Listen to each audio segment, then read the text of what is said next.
The small town of Willow Creek was the kind of place where everyone knew everyone. Life moved at a slow pace and people cherished the simplicity of their days.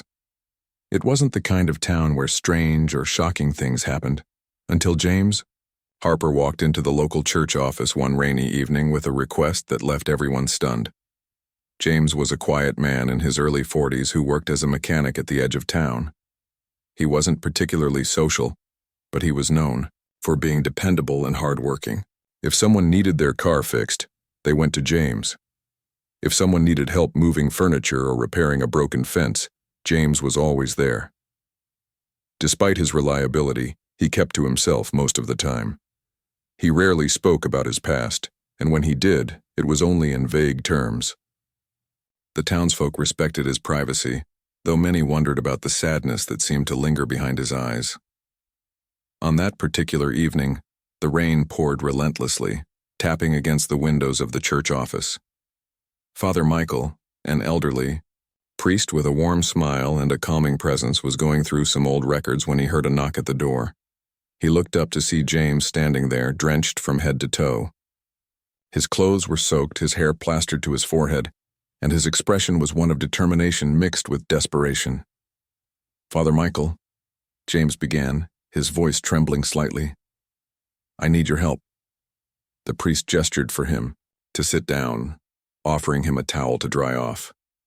"What is it, James? You look like you've been through a storm." James hesitated, clutching the towel tightly in his hands. He took a deep breath before speaking again. "I want to dig up my mother's grave." The room fell silent. Father Michael stared at James, unsure if he'd heard correctly. "Your mother's grave?" he repeated slowly, trying to process the request. "Yes," James said firmly. "I need to open her coffin." Father Michael leaned back in his chair, his brow furrowed in concern. "James, this is highly unusual. Why would you want to do such a thing?" James looked away for a moment, his jaw tightening as if he were struggling to find the right words. When he finally spoke, his voice was low but filled with conviction. "Something isn't right, Father.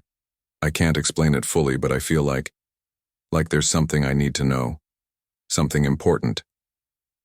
The priest studied James carefully. Over the years, he had seen many people come to him with doubts, fears, and questions.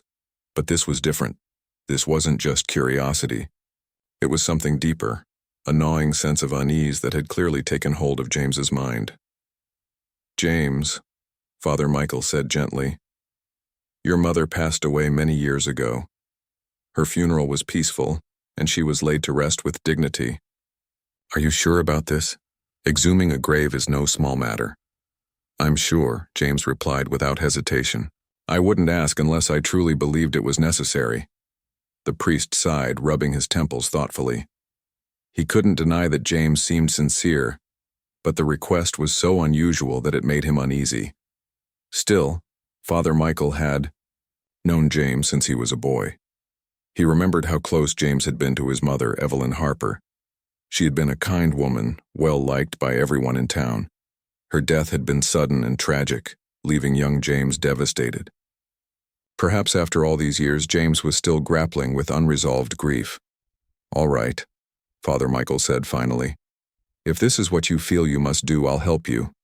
But understand, this will require proper authorization, and not everyone will understand your reasons." James nodded gratefully. "Thank you, Father. I know it sounds crazy, but I promise you, there's a reason." As word of James's request spread through the town, whispers began to circulate. The people of Willow Creek weren't used to drama or scandal, so naturally this became the topic of conversation everywhere. From the grocery store to the coffee shop to the barber shop. Some dismissed James's actions as those of a grieving son unable to let go. Others speculated that he might be losing touch with reality. A few even suggested that James had discovered something shocking about his mother's past that prompted this drastic move. Despite the gossip, James paid no attention to what others thought. His focus was singular. He needed answers. For years, he had carried a nagging feeling that something about his mother's death didn't add up. He couldn't pinpoint exactly when the doubts started creeping in, but over time, they grew stronger. Memories of his childhood came flooding back, memories he had tried to bury along with his mother. Evelyn Harper had been a loving mother, but she had also been secretive. There were times when she would disappear for days, leaving James with neighbors or relatives. When she returned, she often looked exhausted, her face pale and drawn. She would tell James that she'd been sick or needed some time away to rest, but he never fully believed her. Then there were the bruises, small ones on her arms, sometimes on her neck, that she claimed were from accidents. As a child, James hadn't questioned her explanations too much, but as he grew older, he began to suspect that someone was hurting her. When Evelyn died, James was only 10 years old. The official report stated that she drowned accidentally while swimming in the lake near their home. At the time, James accepted this explanation because he didn't know any better. But as he got older, pieces of the puzzle started coming together in his mind. He remembered hearing raised voices late at night, arguments that stopped whenever he entered the room. He recalled phone calls where his mother sounded scared, whispering frantically into the receiver. And then there was the fact that she had never learned how to swim. How could she have ended up in the lake in the first place? These fragments of memories haunted James, keeping him up at night. He couldn't shake the feeling that his mother's death wasn't an accident. Something or someone had forced her into that lake. And now, decades later, he was determined to uncover the truth no matter what it took. With Father Michael's support, James began the process of obtaining permission to exhume his mother's grave. It wasn't easy. Legal hurdles and bureaucratic red tape slowed things down. But James was patient. He knew that the answers he sought were worth waiting for. Little did he know, however, that opening that coffin would reveal far more than he ever imagined, and change the course of his life, forever. As the days passed, James found himself unable to focus on anything but the impending exhumation. His mind constantly drifted back to his childhood, piecing together memories he had long buried. Each recollection felt like a puzzle fragment clicking into place, slowly forming a picture that was both heartbreaking and infuriating. The more he thought about his mother, Evelyn Harper, the more convinced he became that her life and death were shrouded in secrets far darker than anyone in Willow Creek could have imagined. Evelyn had been a woman of quiet strength. To outsiders, she appeared warm and gentle, always ready with a kind word or a helping hand. But those who knew her best, especially her son, saw glimpses of something else beneath the surface, a sadness that lingered in her eyes, a tension in her smile. She worked hard to provide for James, taking on odd jobs around town while managing their modest home. Yet there were moments when she seemed distant, almost fragile, as though carrying a weight too heavy for anyone to bear. James remembered how she would sometimes disappear for days at a time. When he asked where she had gone, her answers were vague. "I needed some fresh air," or "a friend needed my help." He had believed her then, trusting her completely as children do. But looking back now, he realized how inconsistent her explanations were. Sometimes she returned looking exhausted, her skin pale and her hands trembling. Other times she came back with bruises on her arms or neck, which she dismissed as accidents. Once, when James pressed her about it, she snapped, "It's nothing you need to worry about," before retreating to her room. Those rare outbursts stayed with him, haunting him even decades later. They were so unlike Evelyn, whose patience and kindness defined her. James couldn't understand why she reacted that way, but as he grew older, he began to suspect that someone was hurting her. The bruises, the late-night arguments, the hushed phone calls, it all pointed to one thing: fear. Fear of someone powerful, enough to silence her, to control her, to make her disappear without explanation. One memory stood out above all others, a shadowy figure standing near their house late one night. James had been playing with his toys on the living room floor when he heard voices outside. Curious, he tiptoed to the window and peeked through the curtains. There, under the dim glow of the porch light, he saw Evelyn talking to a man whose face was obscured by darkness. Their conversation was heated, though James couldn't hear what they were saying. The man gestured angrily, pointing a finger at Evelyn, who stepped back as if trying to create distance between them. Then abruptly, the man stormed off, leaving Evelyn standing alone on the porch, her shoulders slumped in defeat. That night, Evelyn didn't say a word to James. She simply tucked him into bed and kissed his forehead, lingering longer than usual. Her touch was cold, her lips trembling against his skin. It wasn't until years later that James understood what he had witnessed that evening, the presence of someone who wielded power over his mother, someone she feared deeply. When Evelyn died, the official report stated that she drowned accidentally in the lake near their home. At 10 years old, James accepted this explanation because he didn't know any better. He attended the funeral, clinging to Father Michael's hand as tears streamed down his face. The priest spoke comforting words about Evelyn's kindness and faith, assuring James that she was in a better place. For a long time, James tried to believe that. He told himself that maybe she had slipped and fallen into the water, that it truly was an accident. But deep down, doubt gnawed at him. The first crack in the story came years later, during a conversation with Mrs. Thompson, an elderly neighbor who had known Evelyn well. They were sitting on her porch sipping lemonade when James casually mentioned how much he missed his mother. Mrs. Thompson sighed, her expression softening with sympathy. "She was a remarkable woman," she said. "But I always worried about her." "Worried?" James asked, surprised. "Why?"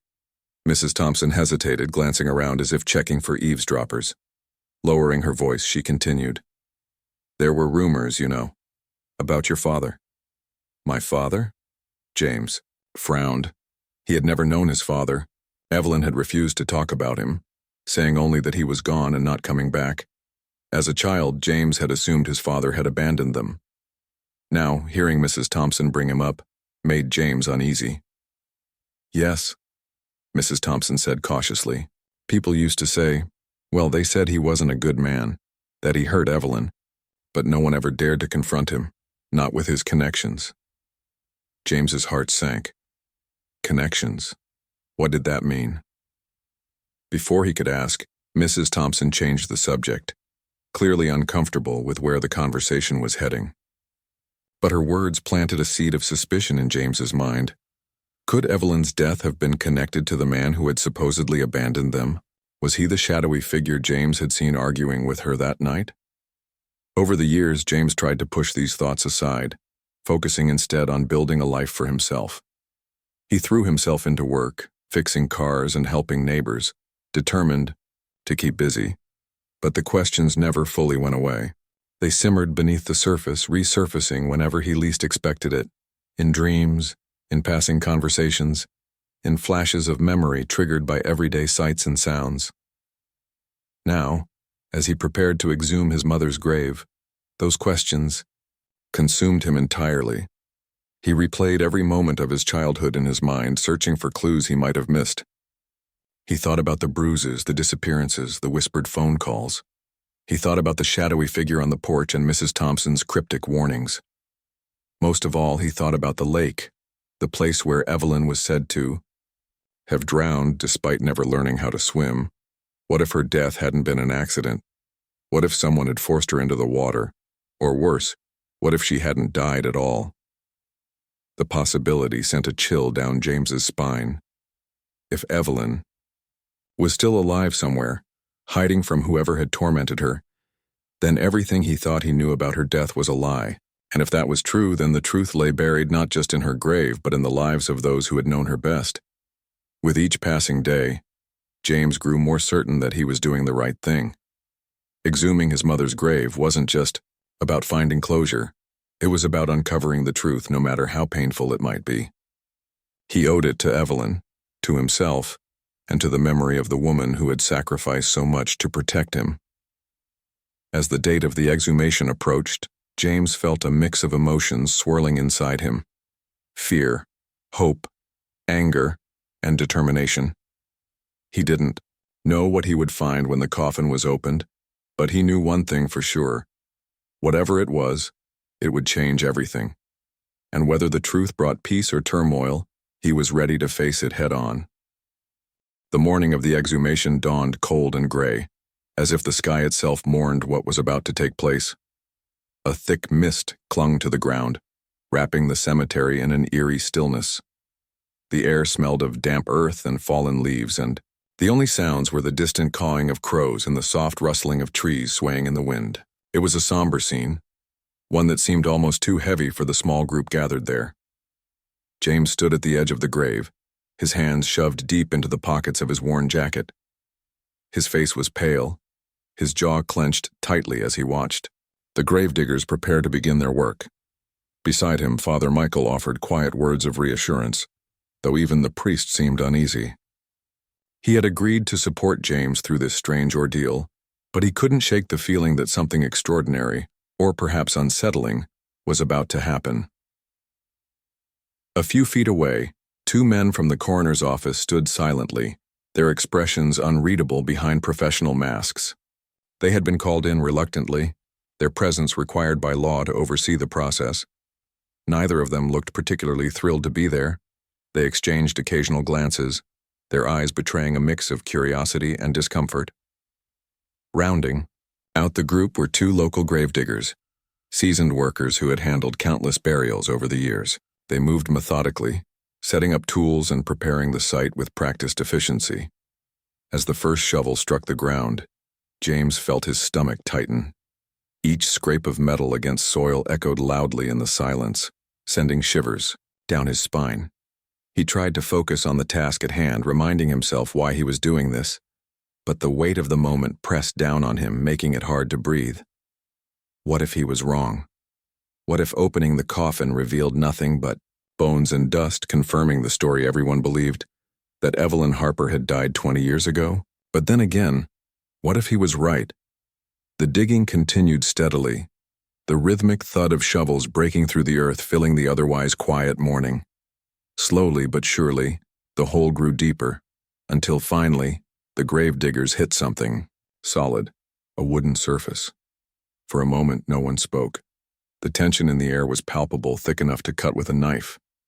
Everyone exchanged glances, unsure of what to expect next. "All right," one of the gravediggers said gruffly, wiping sweat from his brow despite the chill. "Let's get the lid off."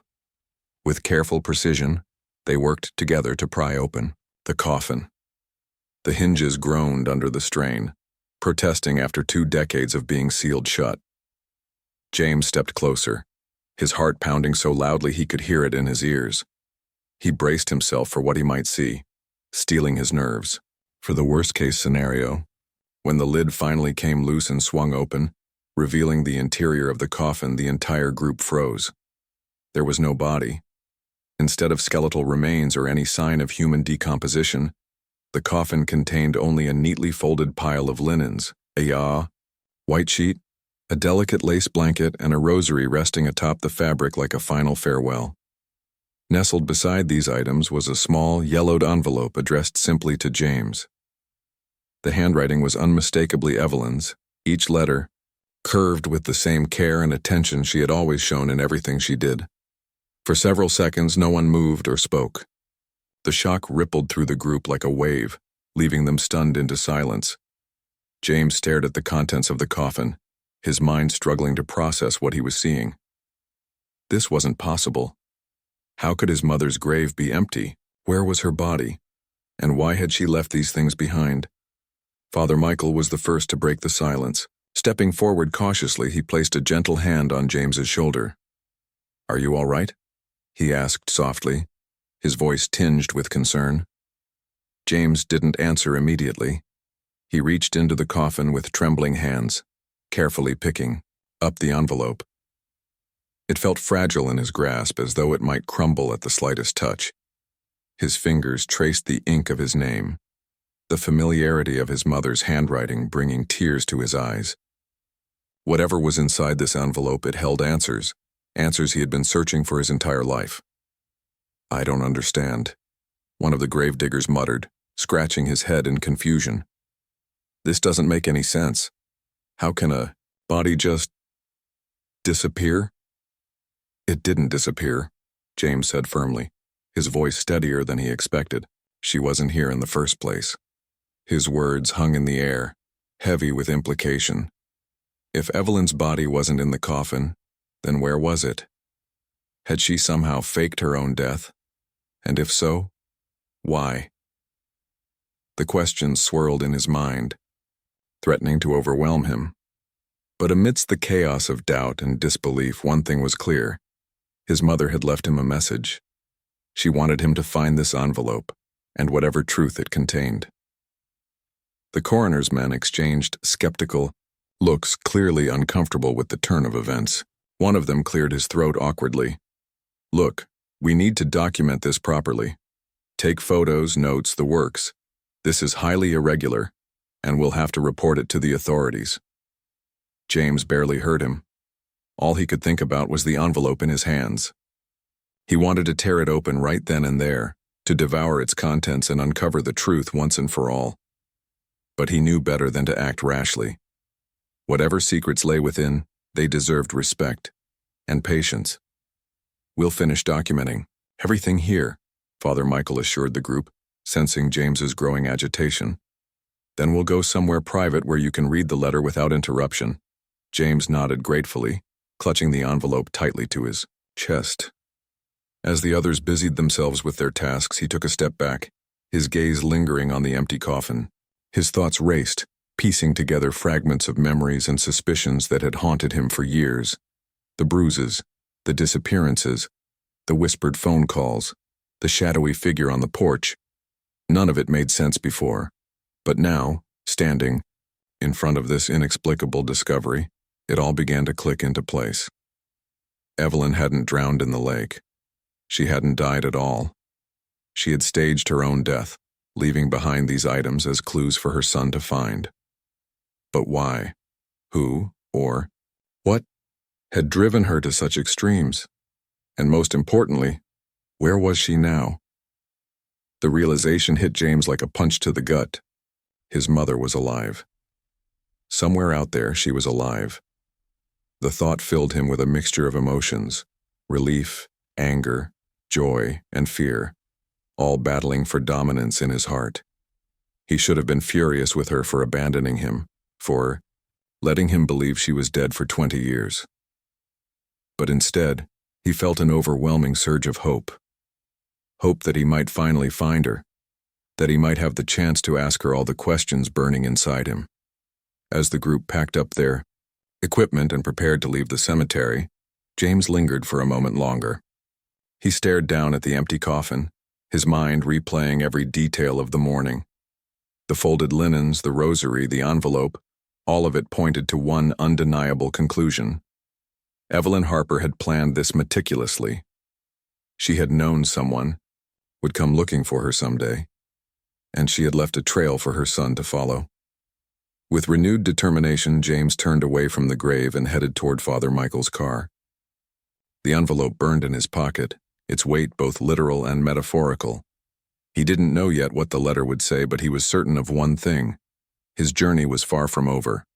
The truth was out there, waiting to be uncovered, and James Harper wasn't going to stop until he found it. The drive back to James's modest home was quiet, the weight of what they had just witnessed settling heavily on everyone in the car. Father Michael sat beside James, gripping the steering wheel with both hands as if trying to steady himself.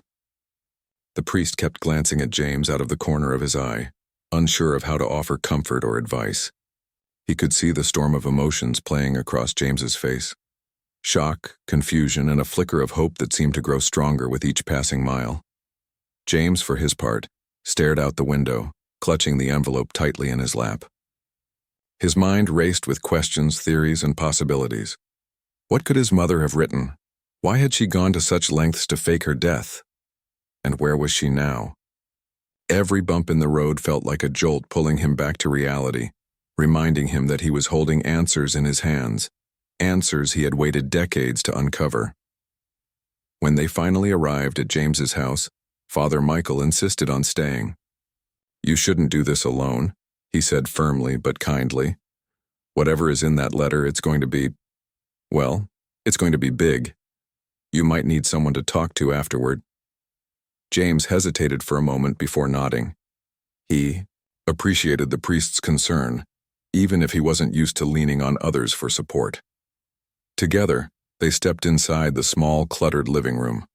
James cleared a space on the coffee table, brushing away stray tools and greasy rags left over from his work as a mechanic. Then, taking a deep breath, he carefully opened the envelope. Inside was a single sheet of paper, folded neatly into thirds. The handwriting was unmistakably Evelyn's, delicate yet deliberate, as though she had poured every ounce of her strength into penning these words. James unfolded the letter slowly, his hands trembling slightly. For a moment he simply stared at the page, letting the sight of his mother's handwriting sink in. It was like hearing her voice again after 20 years of silence. Father Michael leaned forward slightly, giving James space but ready to listen if needed. The room was silent except for the faint ticking of an old clock on the wall. Finally, James began to read aloud, his voice soft and halting at first but growing steadier as he went on. My dearest James, if you're reading this, then I know you found me, or at least, you found my secret. I can only imagine how confused and hurt you must feel right now. Please believe me when I say I never wanted to leave you. But sometimes, love means making choices we don't want to make. Sometimes, it means doing things that seem impossible in order to protect the people we care about most. I didn't drown in the lake, my sweet boy. I faked my death because I had no other choice. There was a man, a dangerous man, who controlled nearly every aspect of my life. He hurt me, James. Physically, emotionally, in ways I couldn't escape. At first, I stayed because I thought I could endure it. For your sake, I told myself that as long as you were safe, I could bear anything. But the truth is, I was wrong. Staying put us both in danger. One night, I realized I couldn't keep living like that. I couldn't let him destroy us completely. So I made a plan. With the help of a few trusted friends, I staged my death and disappeared. It broke my heart to leave you behind, but I knew it was the only way to keep you safe. If he ever found out I was alive, he would have come after me. And you. I couldn't risk that. Not for anything. Inside the safe deposit box at the First National Bank in town, you'll find evidence of what he did to me. Photographs, recordings, documents. He tried to cover his tracks, but not everything could be erased. Take this proof and use it wisely. Expose him if you can, but please, be careful. He's powerful, James. More powerful than you realize. I wish I could tell you where I am now, but I can't. Not yet. I'm safe, though, and I think of you every day. I pray that one day we'll see each other again, that I'll get to hold you in my arms and explain everything face to face. Until then, know this. I love you more than words can ever express. You are my world, my reason for fighting, my light in the darkness. Don't forget that. Stay strong, my darling. No matter what happens, trust your instincts. You are braver than you know. All my love, Mom. By the time James finished reading, tears were streaming down his face. He folded the letter gently and set it down on the table, his hands shaking. Father Michael reached out and placed a comforting hand on his shoulder.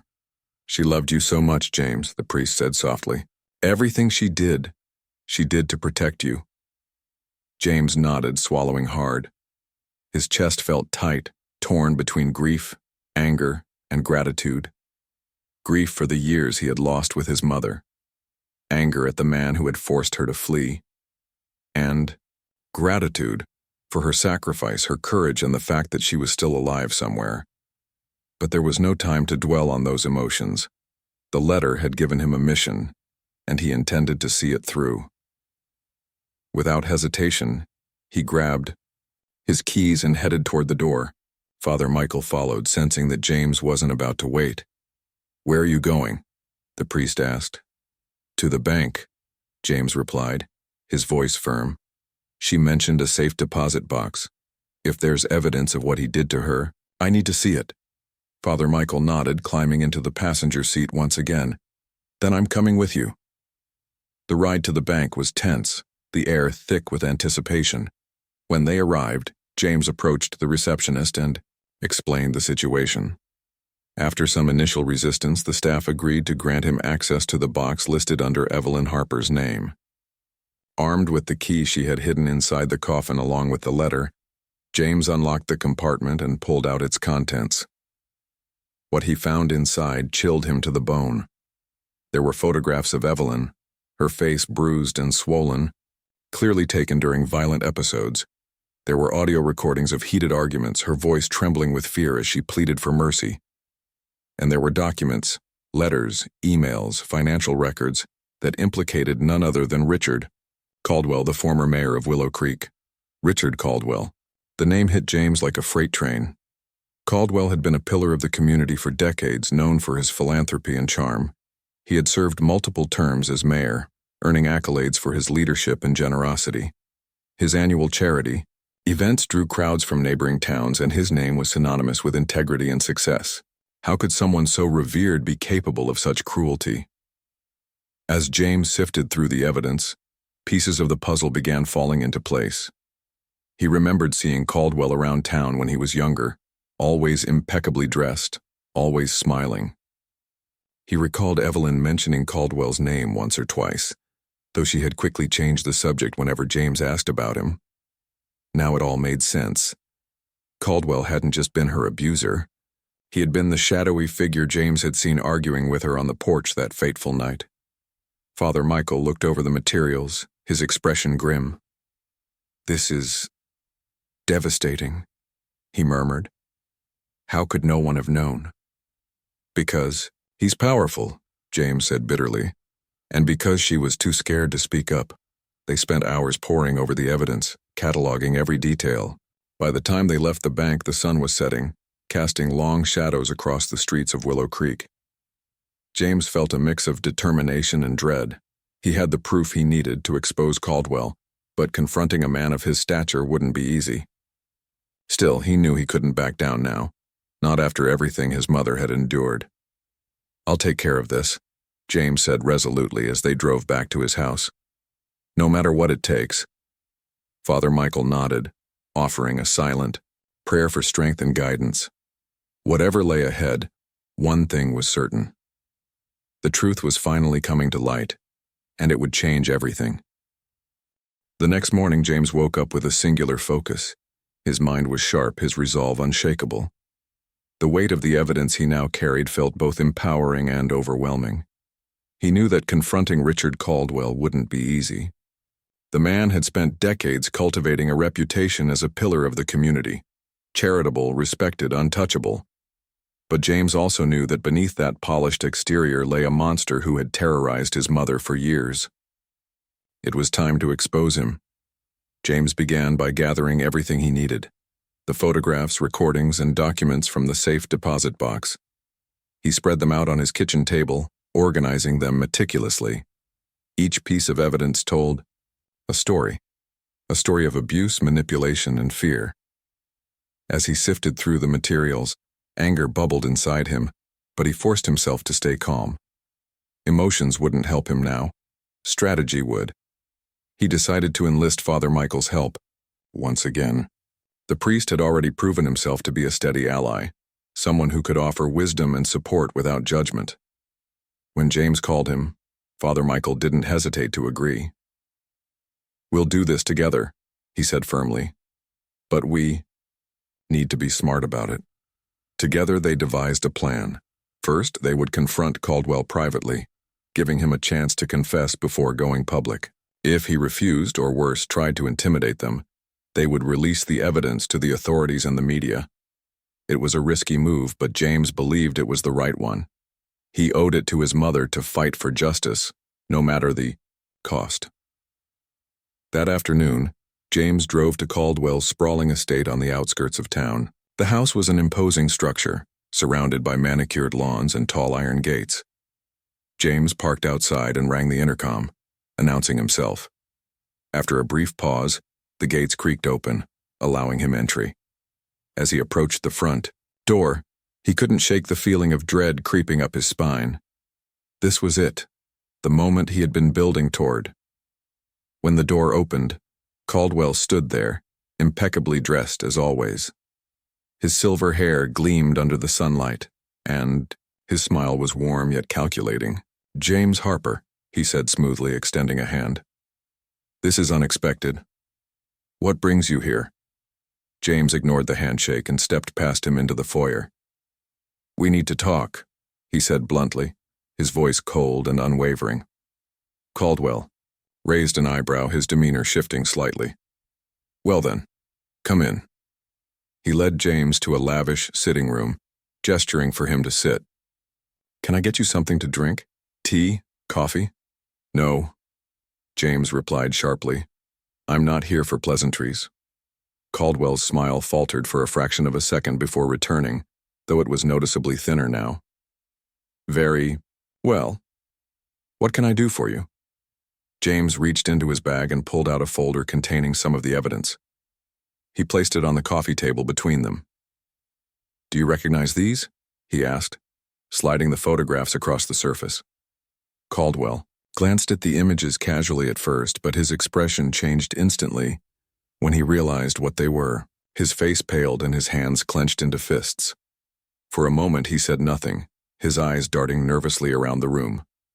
"This is ridiculous," Caldwell finally spat, trying to mask his panic with indignation. "Where did you get these?" "From my mother," James replied evenly. "Evelyn Harper. Ring any bells?" Caldwell's composure cracked further. He leaned back in his chair, visibly shaken but still attempting to maintain control. "Your mother is dead," he said dismissively. "Everyone knows that." "Not exactly," James countered, leaning forward. "She faked her death to escape you, to escape your abuse, and now I'm here to make sure the world knows the truth." Caldwell's laugh was brittle, almost hysterical. "You think anyone will believe this nonsense? These are just old pictures. They prove nothing." "Oh, really?" James challenged. "What about the recordings? Or the financial records showing how you used your influence to silence people who got too close to finding out about your hobbies?" At this, Caldwell's facade crumbled completely. His face twisted into a snarl and he slammed his fist on the table. "You have no idea who you're dealing with, boy. You think waving around some scraps of paper is going to ruin me? I've built an empire here. People trust me. They respect me. They respect. No one will listen to your lies." James met his gaze steadily, refusing to flinch. "Then let's test that theory." Reaching into his bag again, James pulled out a small digital recorder and pressed play. The room filled with Evelyn's trembling voice, pleading with Caldwell to stop hurting her. Her words were raw, desperate, and undeniable. Caldwell listened in stunned silence, his face growing paler with each passing second. "That's enough," he barked, lunging toward the recorder as if to snatch it away. But James was faster, pulling it out of reach. "You're done," James said firmly. "I'm taking this to the police and the press. Your secrets are coming out whether you like it or not." For a moment, Caldwell looked like a cornered animal, wild-eyed and dangerous. Then, unexpectedly, his expression shifted. A sly smirk spread across his face and he sat back in his chair, crossing his legs leisurely. "You're making a mistake," he said softly, his tone dripping with menace. "You don't understand the power I have. Even if you go public, even if you drag my name through the mud, I'll crush you. I'll destroy everything you care about. Do you really want to risk that?" James felt a flicker of doubt creep in, but he pushed it aside. He thought of his mother, her bruises, her tears, her courage in leaving everything behind to protect him. He thought of all the years she had suffered in silence because of this man, and he thought of the countless others who might still be trapped under Caldwell's control, too afraid to speak up. "I'm not afraid of you," James said, his voice steady despite the knot of fear tightening in his stomach. "My mother wasn't either. That's why she left, that's why she fought back. And that's why I'm doing this. For her, and for everyone else you've hurt." Caldwell stared at him for a long moment, his smirk fading into something darker. Finally, he sighed, shaking his head. "Fine, go ahead. Ruin yourself if that's what you want. But don't say I didn't warn you." With that, Caldwell stood and walked out of the room, leaving James alone. The confrontation had been intense, exhausting, but James felt a strange sense of relief. He had faced the man who had haunted his mother's life, and he hadn't backed down. Later that evening, James met with Father Michael at the church office. Together, they reviewed the evidence one last time, ensuring everything was organized and ready to present to the authorities. Father Michael had also contacted a journalist friend, Sarah Bennett, who specialized in investigative reporting. She agreed to meet with them the following day to discuss publishing the story. As they worked, James couldn't help but feel a mix of emotions: hope, fear, determination. He knew the road ahead wouldn't be easy. Caldwell was a powerful man, and exposing him would come with consequences. But James also knew that staying silent was no longer an option. His mother had risked everything to protect him, and now it was his turn to fight for her. By the time they finished preparing, night had fallen. Outside, the streets of Willow Creek were quiet, bathed in the soft glow of streetlights. Inside the church office, however, the air buzzed with anticipation. Tomorrow the truth would come to light. And no matter what happened, James was ready to face it head on. As he drove home, James allowed himself a moment of reflection. He thought about Evelyn, the sacrifices she had made, the strength she had shown. He imagined her somewhere far away, safe and free. And he promised himself that he would find her someday, no matter what it took. Because now, more than ever, he understood the depth of her love and the lengths she had gone to in order to keep him safe. The morning after the confrontation with Richard Caldwell, James woke up feeling a mix of nerves and determination. The weight of what he was about to do was immense, but he knew there was no turning back now.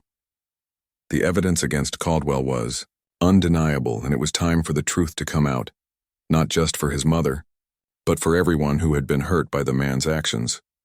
James met Sarah Bennett, the investigative journalist Father Michael had contacted, at a quiet cafe on the edge of town.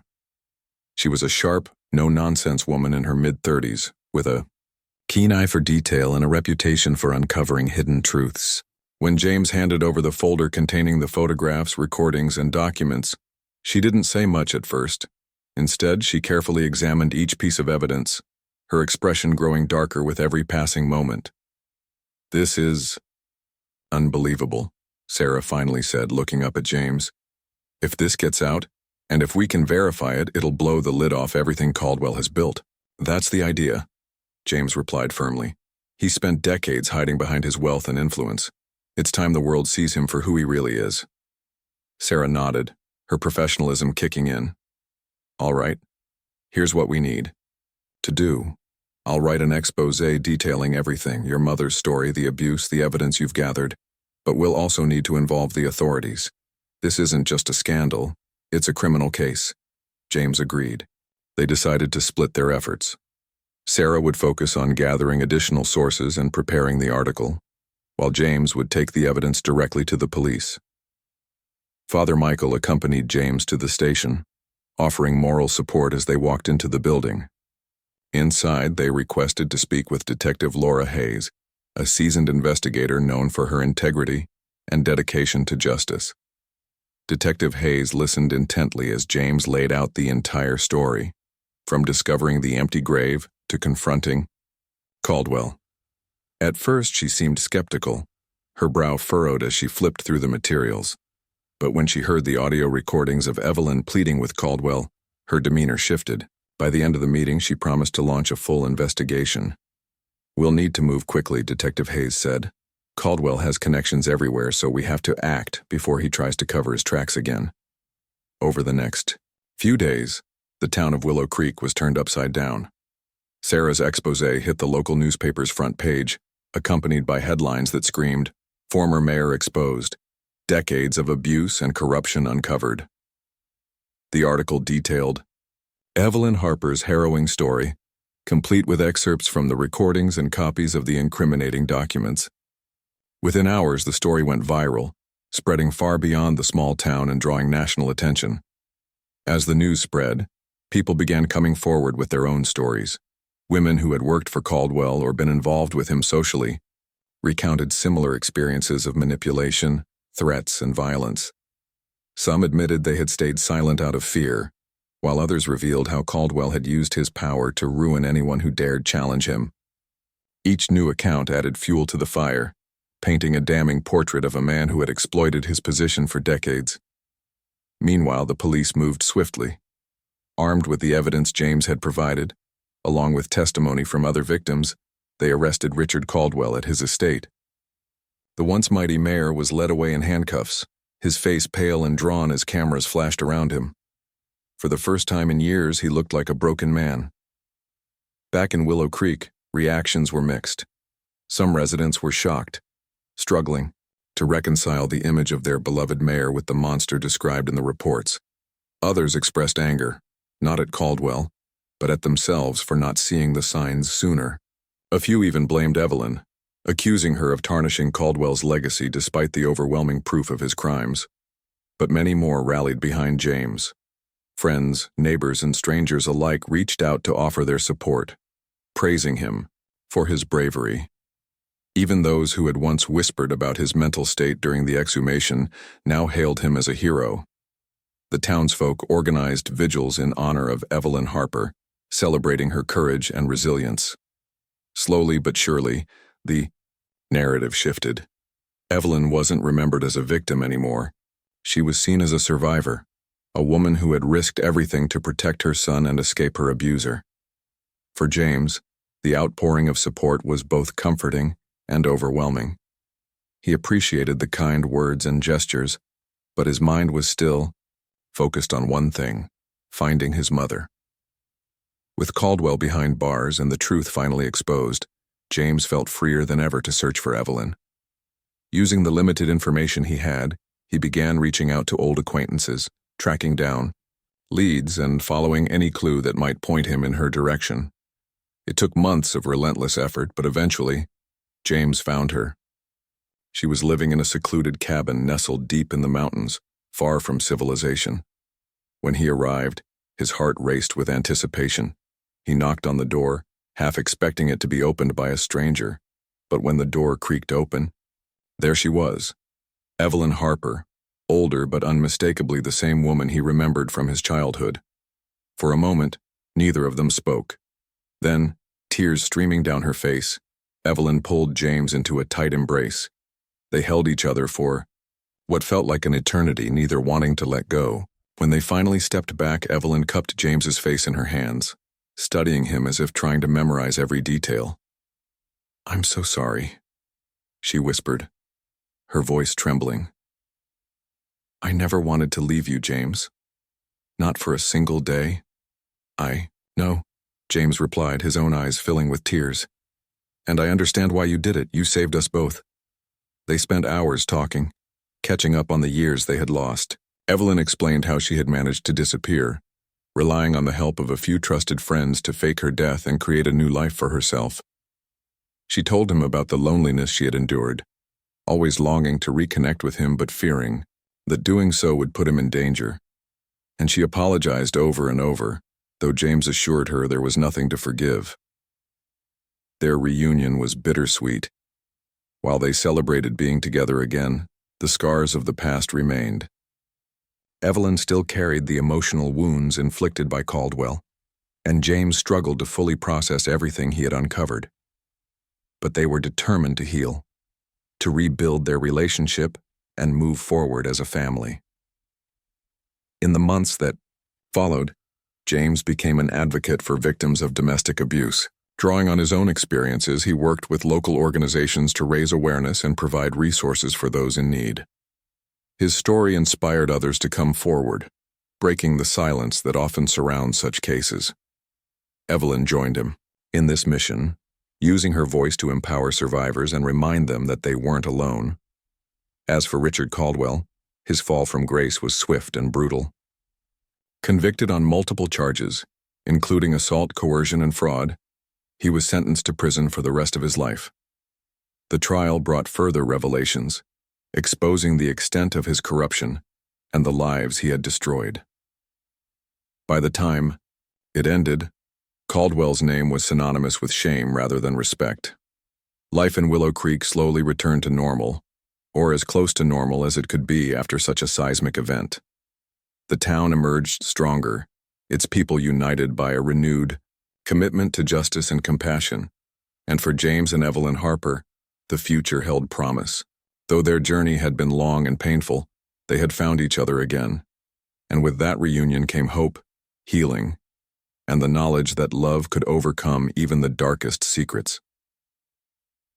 Years later, when James looked back on everything that had happened, he realized that digging up his mother's grave hadn't just uncovered the truth about her disappearance. It had unearthed something deeper, the resilience of the human spirit, the power of forgiveness, and the unbreakable bond between a mother and her son.